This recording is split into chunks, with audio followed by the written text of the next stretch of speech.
Hey guys, it's Jean-Claude, and I'm back today with another deck opening for a patron. Today is going to be for Noah Smith. That also means tomorrow is going to be for Noah Smith as well. Good luck to you, and let's hopefully find some new houses, and may we not see any more Brobnar for the rest of this box. Alright. Alright, looks like it's a red Archon. First house is Dis. Oh, Brobnar. Well, maybe we'll get a good one. And Untamed. It's Albino Lazarus of the Prison. Okay, that is an interesting name. And the Archon here is actually kind of cool. It's like a huge, big floating head with maybe antennas sticking out. Yeah, looks like antennas there. Definitely like a totem head. All right, well, good luck to you, Noah. And as always, if you could like, share, subscribe, or leave a comment on every video, it does help with YouTube's algorithm. It's sort of a silly game that YouTube has set up, but it's the only way to be able to continue to grow your channel. I don't know, they made it real hard. Otherwise, I won't even recommend the content to new players. It's really weird. Untamed, it's Pan Pakajaga, 3-power skirmish. Creatures to the left of Pan Pakajaga in the battle line gain skirmish. Controlling your opponent's board in Worlds Collide is extremely important, so this card has actually gained quite a bit of value in this set. Mab the Mad, and whenever you play it, 2-power Reap, shuffle Mab the Mad into your deck. Conga Fant, 5 power. Each creature gains Reap. Destroy this creature. This is a great card to play on your turn after you've reaped with your untamed creatures, obviously. And it forces your opponent to make a decision. Are they going to reap with their creatures and then lose them? Or are they going to first take care of Conga, then be able to reap with the remaining creatures? It's pretty cool if you have a really big untamed board, because then on your turn you can call Untamed, reap with this guy first, destroy him, so you can still keep your other guys around. Grasping Vines, and whenever you play it, return up to 3 artifacts to the owner's hands. Oh, Fangtooth Cavern. It's an artifact, and whenever you play it. At the end of your turn, destroy the least powerful creature. I know we already have, let's see, gosh, there's 3 creatures, so I hate to ask for more of these, but a deck with 2 or 3 of these could be pretty insane, so I'm kind of hoping you get another. No. It's Unsuspecting Prey. Deal 2 damage to up to 3 undamaged creatures. Great for taking out those small shadows creatures. The Fittest. And whenever you play it, give each friendly creature a +1 power counter. Tantadolin. This kind of looks a little bit like another Untamed deck we opened in this box. 9 power, only deals 2 damage when fighting. Fight. Discard a random card from your opponent's archives. Great card. Song of the Wild. For the remainder of the turn, each friendly creature gains Reap, gain an Amber. Song of the Wild is a great Amber burst inside of Worlds Collide. Key Charge. Lose an Amber if you do. You may forge a key at current cost. Great to combine with that Song of the Wild. Imprinted Mermook. 3 power elusive. Your keys cost 1 less Amber. Great card. Harmonia is 2 power elusive. After you play a creature, if there are more enemy creatures than friendly creatures, gain an Amber. This is another card that's pretty good because of how large the boards in Worlds Collide get. Now we're on to Dis, and what is this? It's No Name. 1 power. It gets +1 power for each purged card. Play, fight, reap, purge a card in a discard pile. That's interesting. It's a shame it's only going to start out as a 2 power because you play it, it's going to get the +1 power counter immediately. I guess at surface value, being able to purge a card of your opponent's or yours is kind of nice, whether you want to thin your deck or get rid of an important card that your opponent might have in their deck. It's pretty fun. It's an interesting card, but it's even more interesting because there's a lot of great commons in this set, like Infernus, where you can purge up to 2 cards, so this guy could get pretty big fast, depending on what's in here. Let's check it out. Lesser Oxtet, 3 power elusive. Play, purge each card in your hand. That's funny that we have this with No Name. Reap. Keys cost +3 Amber during your opponent's next turn. I'm a big fan of this card. I love the ability to make your deck thinner, and the fact that you have a No Name here just kind of makes it a little bit more unique. Spider is 2 power skirmish. Gains poison while attacking an enemy flank creature. Soul Keeper. It's an upgrade, and whenever you play it, this creature gains Destroy. Destroy the most powerful enemy creature. Really good against the Saurians. It is a shame that it's like an instant removal, but it is always getting rid of your opponent's biggest creature, so I guess that's fine. Oh, and you have 2 of those. Library of the Damned. It's an artifact. Action. Archive a card.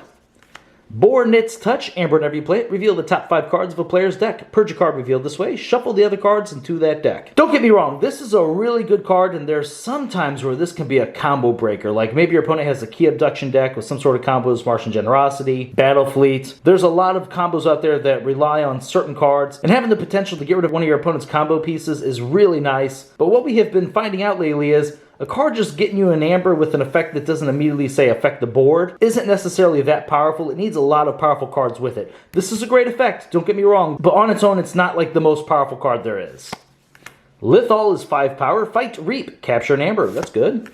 Harbinger of Doom, 2 power, 3 armor, destroyed. Destroy each creature. Good to have board wipes. Exhume. Amber, whenever you play it, choose a creature in your discard pile. You may play that creature as if it belonged to the active house and was in your hand. Might be a fun way to really thin your deck if you combine this with that lesser Octet. That's kind of cool. I like that. Dendrix is 5 power. Fight. Your opponent discards a random card from their hand. Buzzle, 3 power skirmish. Play fight. You may purge one of Buzzle's neighbors. If you do, ready Buzzle. We haven't seen an Infernus yet, and I think it might come before these. I think Buzzle's one of the last discards. Oh, yep.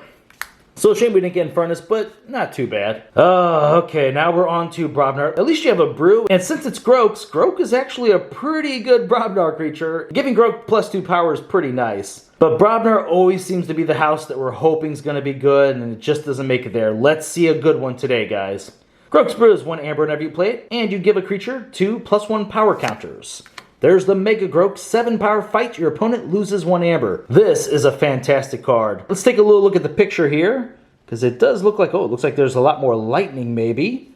And it's been a while since I've seen Grok himself. Is that maybe where the picture is a little closer in on him? I can't really tell.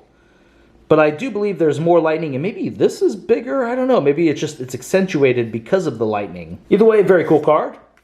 Rock Hurling Giant is a nice card. 6 power. During your turn, each time you discard a Brobnar card from your hand, you may deal 4 damage to a creature. I love that on any turn you call Brobnar, if this was in your hand as well, you can turn your Brobnar cards into damage, which is really important in Worlds Collide. Sometimes you just have to have an answer to a creature your opponent played, and this was always a good card. It's just that much better now. Smith, amber whenever you play it, gain 2 amber if you control more creatures than your opponent. Slimy Jark, what are you doing in all these Brobnar decks? Oh my gosh, what's your rarity? Are you, oh, you're uncommon and we keep opening you? Ugh. He's 1 power, skirmish, elusive, fight, enrage the creature, Slimy Jark fights. Obviously this guy does have a little bit of value. It makes it where your opponent's Reapers have to fight. But they're able to just fight right back into this and it gets rid of it. I mean, you're basically trading a Reap with your opponent because you had to fight with this guy, you didn't get to Reap with them. You're making it where they don't get, I guess, their additional Reap effect. Yeah, it's something, but it's not that great. Power of Fire. Sacrifice a friendly creature. If you do, each player loses amber equal to half that creature's power, rounding down the loss. Gain 1 chain. So this is Brobnar's version of Efference in Principle. It's pretty good. At least it doesn't have to be a friendly ready creature, which is a lot of times what we see in Brobnar. So it's a decent card. Little Rapscal. 2 power elusive. Creatures must fight when used, if able. Blood Money. Place 2 amber from the common supply on an enemy creature. Tremor. Stun each creature and each of its neighbors. Alaka. 4 power. If you have used the creature to fight this turn, Alaka enters play ready. We only had, what, maybe 2 bigger Brobnar creatures? That's a little bit of a problem. We have Mega Grok and Rock Hurling Giant, but our other 2 creatures so far are Little Rapscal and Slimy Jark, and I don't know how often we want to fight with those 2. But I guess there's a possibility we could fight with the Little Rapscal just to get off the board, and then I guess Alaka enters play ready.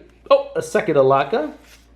And our last card is a 3rd Alaka. I really feel as though this card should have been 5 power. I understand maybe why they didn't give it 5 power, but with some of the bigger creatures, I don't think we really needed to make Brobnar a lower powerhouse in this set. Let's go ahead and get our amber up here. I feel like it was lacking a little bit. I know we had some bigger burst cards actually with the Smith and the Blood Money and Brobnar, and then the Brew right there. I don't remember too much in Dis. Hopefully I'm misremembering. Okay, the Soul Keepers will help there. Harmonia, we might be able to counter for an amber, but I'm unsure. Song of the Wild, good chance. Fangtooth Cavern. That'll be an interesting card to look at as we go through this deck. Alright, let's count up our amber. We have 1, 2, 3, 4, at least 5. We won't count Harmonia. 6, 7, 8, 9, 10, 13, 15. Wow, that is surprising. And it's really because of these 2 cards being 5 and only having 8 amber remaining here. That's kind of crazy. It means your deck actually doesn't generate that much amber that quickly. It's just that you have some bigger burst cards within here. Let's see, amber control. I don't know how much we're going to see in an Untamed Brobnar deck. But Dis, I don't know. Dis didn't really feel like it had much either. We didn't have any Schulers or things. Luckily, Power of Fire is in here. Grok is in here. Let's see. Okay, Lithal. Whew. Good, good. Give us some more. Oh, man. Untamed is not known for its amber control. I mean, maybe the Kongafant, but not really. So we have 1, 2, 3. Ooh. Gotta be honest here. 3 is not a number you want to see. At least one of them can be a bigger amber control, but that is really a shame. I don't think this deck can rush fast enough to win the game. So Fangtooth Cavern. The first thing that stuck out to me with this card is the fact that we have, let's pull it up here, it's inside of this. I might as well just say it, Harbinger of Doom. So that's kind of cool. Typically that is going to be the smallest creature. This is a little bit of a board wipe. But sadly the Fangtooth Cavern isn't that great in here because our Brobnar is kind of smaller. We had a 1-power creature in there, a 2-power creature. We had several 2-power untamed creatures if I remember correctly. I know it was Harmonia. Oh gosh, look at these. Spider's small. Lesser Octet is small. No name. Yeah, I think the Fangtooth Cavern is actually going to hurt us more than it's going to hurt an average opponent. And that's kind of a shame. Because that is an Amber Pit, but this is sometimes a really good controlling card. But really the only combo I see is the Harbinger of Doom. We didn't have any other destroyed effects that we could really abuse with that. That's kind of a shame. Let's go ahead and pull up the creatures we have here. Maybe we have a really high creature count, and that's how we're going to get all of our Amber. And hopefully we'll draw into some Amber control to slow our opponent down, and that will be enough. But I don't know, I feel like there's not an insane amount of creatures in here. I feel like we would need at least 20. I think that this is going to be good on the creature front, but I don't think we're going to hit it. I do love that Lesser Octet though. That is a pretty fantastic card. Alright, let's count them up. We have 1, 2, 5, 10, 15, 20, 21, okay. It's a little bit more than I was thinking, but I said they're not really the most powerful cards. Really, you're almost going to have to rely on this Rock Hurling Giant way too much, because as far as controlling our opponent's board, other than like the Harbinger combo, we only had like Unsuspecting Prey, I believe, that did 2 damage to 3 undamaged creatures. Yeah, that's great against certain houses, but it's not always good. I don't know how this deck is going to beat the Saurians, and that's a little bit of an issue. But cards like the Rock Hurling Giant and the Buzzle do make it at least decent against Star Alliance, which is the other big house of this set. So it's not too bad. You almost need your opponent to have very specific houses and cards for this deck to beat up on it. Sometimes these decks just don't have the right cards or synergy to win the majority of their matchups. Not every deck can be the best. And unfortunately, this is the deck we had today, guys. Luckily, tomorrow's video is going to be another deck for you, Noah. Let's not see any Brobnar. Alright guys, well thank you very much for watching my videos, and I will see you next time.